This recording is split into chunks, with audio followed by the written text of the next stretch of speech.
We're going to be making focaccia bread, and it's an old traditional Italian bread.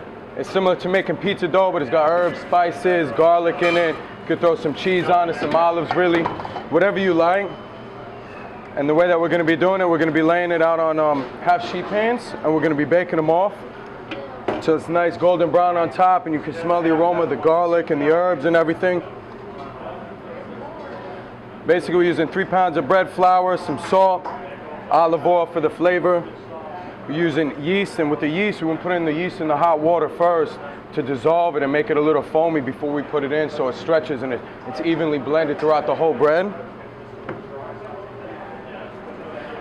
We're using 3 pounds of water, 2 pounds of water, excuse me.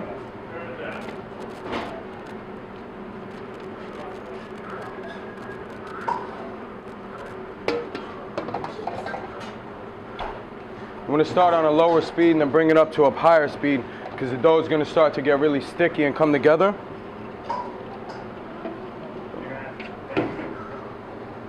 "10 minutes.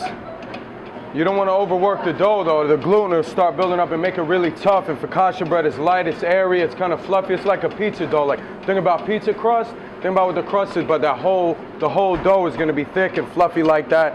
It's going to be real airy. So you want to beat the dough on a medium speed for about 10 minutes, and after that, once it's done blending, then we'll show you what next step is to do. The dough was proofing. We were getting all our ingredients ready, as you saw that Clay was doing. He was chopping all the spices and the herbs, caramelizing the onions and everything. Now what you want to use is a half sheet pan about 1 inch deep, and you want to spray it with some oil so the bread doesn't stick to the sides or to the bottom, and you spread a little bit of cornmeal down there.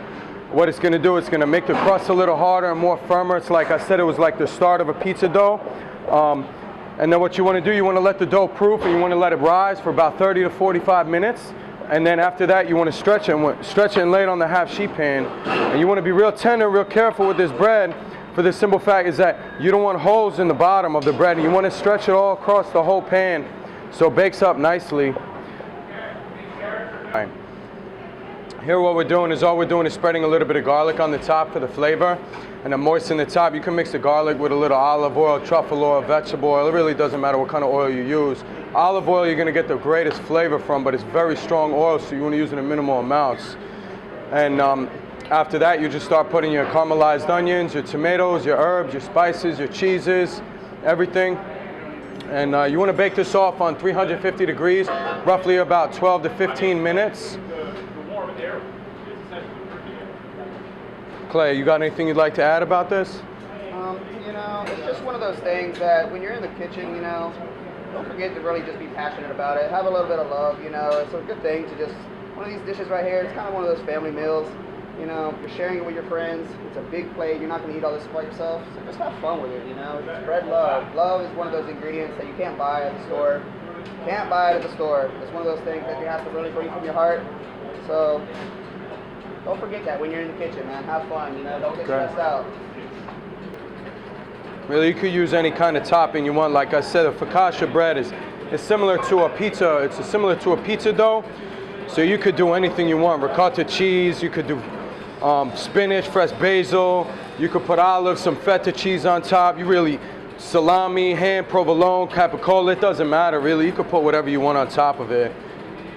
And that's one of the good things about it. Like I explained earlier, everybody has different tastes. So, you know, get your friends in the kitchen, you know, have a glass of wine, you know, and just have fun with it, you know. Have all different kinds of ingredients. Enjoy yourself. All different kinds of ingredients.